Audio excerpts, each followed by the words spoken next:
Shri Satchidananda Sadguru Sainath Maharaj Ki Jai. Chapter 31. The passing away in Baba's presence of Sannyasi Vijayanand, Balaram Mankar, Nulkar, Mega, and the tiger. In this chapter, Hamadpant describes the passing away of certain persons and a tiger in Baba's presence. Preliminary. The last wish or thought that a man has at the hour of death determines his future course. Sri Krishna has said in the Gita 8.5.6 that he who remembers me in his last moments comes verily to me, and he that meditates otherwise at that time goes to what he looks for. We cannot be certain that we can entertain a particular good thought at our last moment, for more often than not we are more likely to be frightened and terrified by many causes. Hence, constant practice is necessary for enabling us to fix our mind on any desired good thought at any or the last moment. All saints therefore recommend us to always remember God and chant his name always, so that we may not be puzzled when the time for departure comes. The devotees on their part surrender themselves completely to the saints, fully believing that the all-knowing saints would guide and help them in their last moments. A few such cases will be noted here. 1. Vijayanand. A Madrasi sannyasi named Vijayanand started on a pilgrimage to Manasa Sarovar. En route, hearing Baba's fame, he halted at Shirdi. There he met one Somadevaji Swami of Hardwar and inquired of him about the particulars of the Manasa Sarovar trip. The Swami told him that the Sarovar was 500 miles above the Gangotri and described to him the difficulties of the journey, viz. Plenty of snow and the change of dialect every 50 kos, and the suspicious nature of the people of Bhutan, who give a lot of trouble to the pilgrims on the way. Hearing this, the sannyasi was dejected and cancelled the trip. Then, when he went to Baba and prostrated himself before him, Baba got enraged and said, "Drive out this useless sannyasi, his company is of no use." The sannyasi did not know Baba's nature. He felt discomforted, but sat there watching things that were going on. It was the morning darbar and the masjid was overcrowded. Baba was being worshipped in various ways. Some were washing his feet, some taking the tirth holy water from his toe and drinking it heartily, and some touching their eyes with it. Some were applying sandal paste and some scents to his body, and all were doing these things forgetting the distinction of caste and creed. Though Baba got enraged with him, he was filled with affection for Baba and he did not like to leave the place. He stayed in Shirdi for 2 days when he got a letter from Madras stating that his mother was very ill. He felt very dejected and wanted to be by his mother's side, but he could not leave without Baba's permission. So he saw Baba with the letter in hand and asked for his permission to return home. The omniscient Baba, knowing the future, said to him, "If you so loved your mother, why did you take sannyasa? Fondness or attachment ill becomes an okagarb. Go and sit quiet at your lodging. Wait with patience for a few days. In the wada there are many robbers. Bolt your doors. Be very vigilant. The thieves will carry everything. Wealth and prosperity are transient, and the body is subject to decay and death. Knowing this, do your duty, leaving all attachment to the things of this world and next. He who does this and surrenders himself to the feet of Hari, Lord, will get free from all his troubles and attain bliss. The Lord runs and helps him who remembers and meditates on him with love and affection. Your store of past merits is considerable, so you have come here. Now attend to what I say and realize the end of your life. Being desireless, begin from tomorrow the study of Bhagavad. Do 3 saptas, i.e. 3 reading during 3 weeks conscientiously. The Lord will be pleased with you and destroy your sorrows. Your illusions will vanish and you will get peace." Seeing that his end was approaching, Baba prescribed that remedy and made him read Rama Vijaya, which pleases the god of death. Next morning, after bathing and other purifying rites, he commenced to read Bhagavad in a secluded part in the Lendi garden. He completed 2 readings and thereafter felt much exhausted. He returned to the wada and stayed in his lodging for 2 days, and on the 3rd day he breathed his last on Fakir Badi Baba's lap. Baba asked the people to preserve the body for a day for a good reason. The police afterwards came and on making proper inquiries gave permission for the disposal of the body. It was buried in a proper place with due rites. In this way Baba helped the sannyasi and ensured him sadgati, salvation. 2. Balaram Mankar. There was a householder devotee of Baba by name Balaram Mankar. When his wife passed away, he got dejected and entrusted his household to his son, left his home and came to Shirdi and lived with Baba.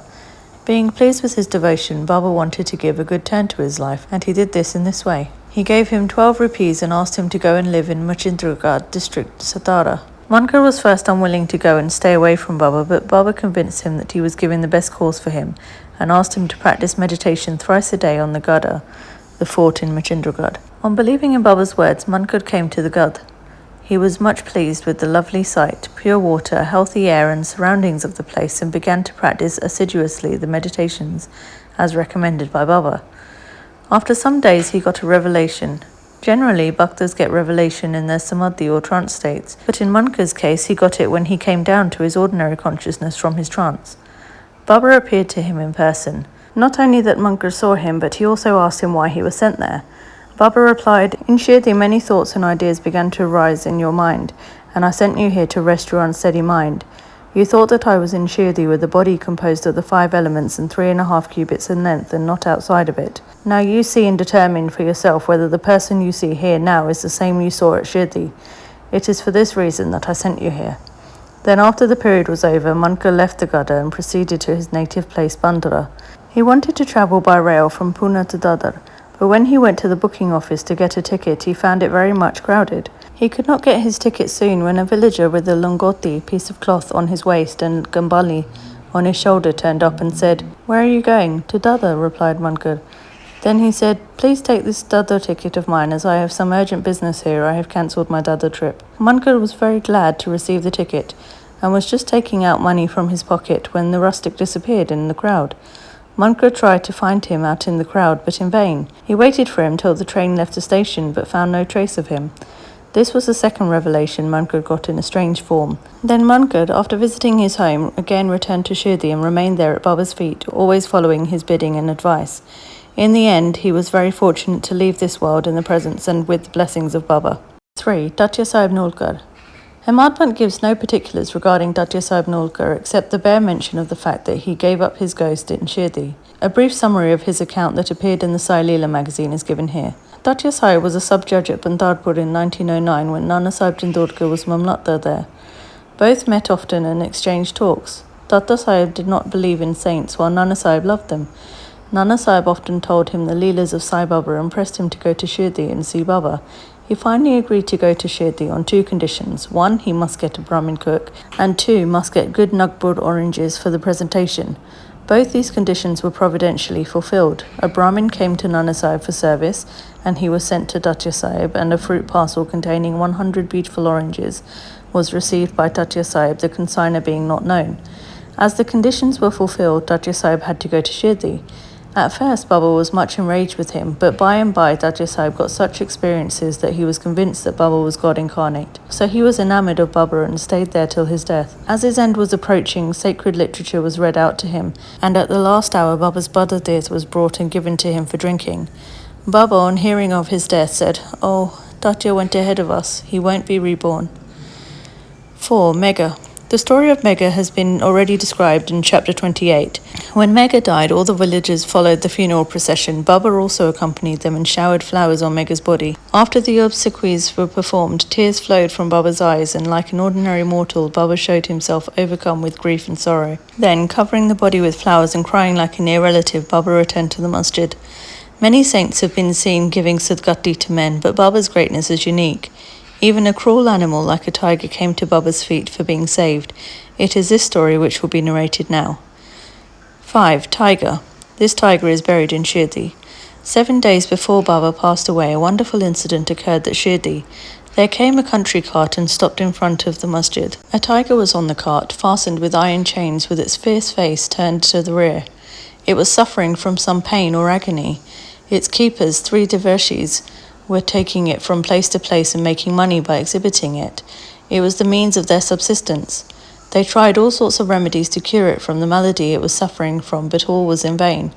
Then they heard of Baba's fame and came to him with the animal. They got it down with chains in their hands and made it stand at the door. It was naturally fierce, besides disease-ridden, so it was restless. The people began to look at it with fear and amazement. The Devarshis went in, told Baba everything about the animal, and with his consent brought it before him. As it approached the steps, it was taken aback on account of the lustre of Baba, and hung its head down. When both saw each other, it got on the step and looked at Baba with affection. Immediately it moved the tuft of its tail and dashed it thrice against the ground, and then fell down senseless. On seeing it dead, the Devarshis were first much dejected and full of sorrow, but on mature thought they came to their senses. They considered that as the animal was diseased and nearing its end, it was very meritorious on its part that it should meet its death at the feet and in the presence of Baba. It was their debtor, and when the debt was paid off, it was free and met its end at Sai's feet. When any creatures bow down their heads at saints' feet and meet death, they are saved. And unless they have got a good store of merit on their account, how could they get such a happy end? Bow to Shri Sai, peace be to all. Shri Satcharita Satguru Sai Maharaj Ki Jai.